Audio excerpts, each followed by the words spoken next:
স্বাগতম। দেশ বিদেশের খবর নিয়ে আবারও হাজির হলাম রাইজিং মিডিয়াতে। এতদিন ছিলেন ছেলের মা, এবার মেয়ের মা হলেন পরিমণি।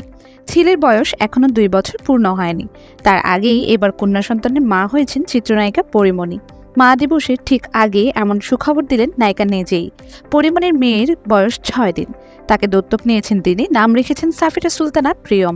পরিমণি নিজেই গণমাধ্যমকে জানান আগামী 12ই মে হবে মেয়ের আকিকা। ছেলের পরে মেয়ে, কি যে আনন্দ! পৃথিবীতে আসা 6 দিন হলো ওর। আমার ঘরে ছেলের পাশে আলো হয়ে আছে। দত্তক নেওয়া প্রসঙ্গে এই নায়িকা বলেন, আমি ওকে দত্তক নিয়েছি। নিয়ম মেনে সই করার সময় মনে হলো আল্লাহ আবার আমার জন্য কিছু করলেন। জীবনে কোনোদিন কিছু নিয়ম অনুযায়ী বা পরিকল্পনা করে করিনি, তাই আল্লাহ আমার জন্য যা যা চেয়েছেন তাই মাথা পেতে নিয়েছি।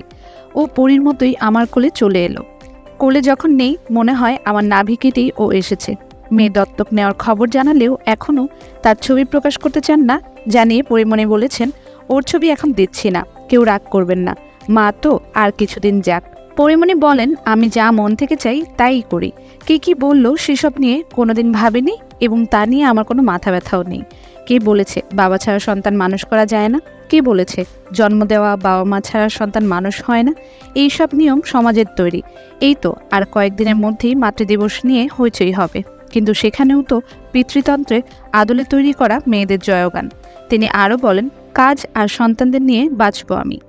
এখন রাতের দিকে সব শান্ত হয়ে আসার পরে একদিকে ছেলে আরেকদিকে ঘুমন্ত মেয়ের মাঝে যখন চোখ খুলে দেখি তখন মনে হয় পরিমণির আকাশটা বড় হয়ে আসছে। দেশ বিদেশে এমনই সকল খবর পেতে সাবস্ক্রাইব করুন রাইজিং মিডিয়াতে, লাইক কমেন্ট করে পাশেই থাকুন। ধন্যবাদ।